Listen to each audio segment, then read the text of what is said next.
Disebut jahiliyah bukan semata karena mereka tidak meyakini atau menganut suatu agama.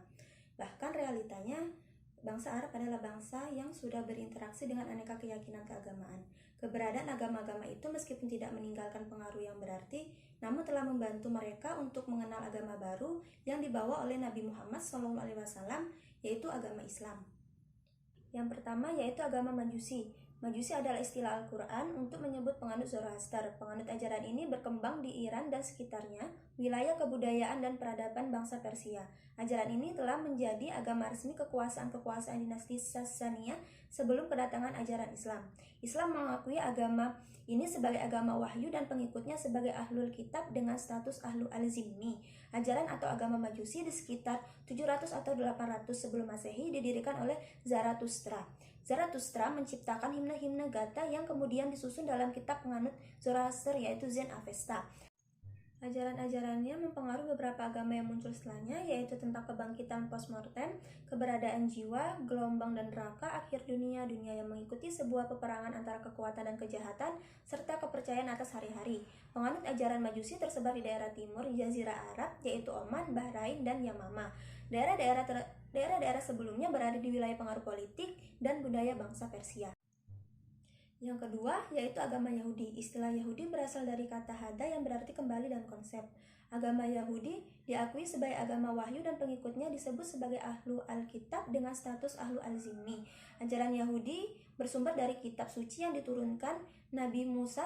Orang Yahudi menganggap bahwa syariat itu hanya satu. Syariat bermula dari syariat Nabi Musa dan mencapai kesempurnaan pada zaman Nabi Musa. Tidak ada syariat-syariat sebelumnya kecuali hukum-hukum yang diperoleh dari akal dan hukum-hukum yang lahir berdasarkan kemaslahatan hidup manusia. Menurut mereka, syariat Musa tidak mungkin dihapus. Melakukan naskh berarti perubahan dan menuntut terhadap perintah Allah yang sudah ada sebelumnya.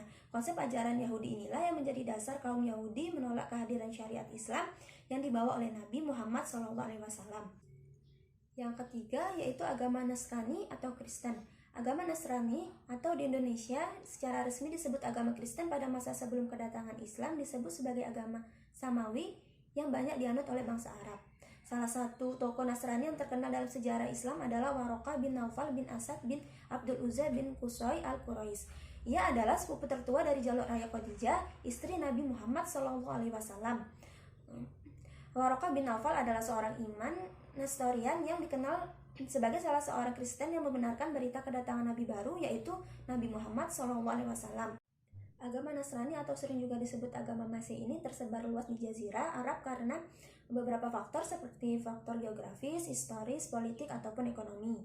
Ketiga agama yang disebut di atas dapat dikategorikan sebagai agama wahyu dan pengikutnya diakui sebagai pengikut ahlul kitab dan berstatus sebagai ahlu al-zimmi. Keberadaan agama-agama Samawi itu sebagaimana disebut di awal tidak meninggalkan pengaruh yang berarti. Bahkan pada umumnya masyarakat Arab sekitar bukan hanya berhala yang mereka sembah, tetapi ada juga yang menyembah malaikat. Mereka meyakini bahwa malaikat adalah putri-putri Allah Subhanahu wa taala sebagaimana dalam Quran surah An-Najm.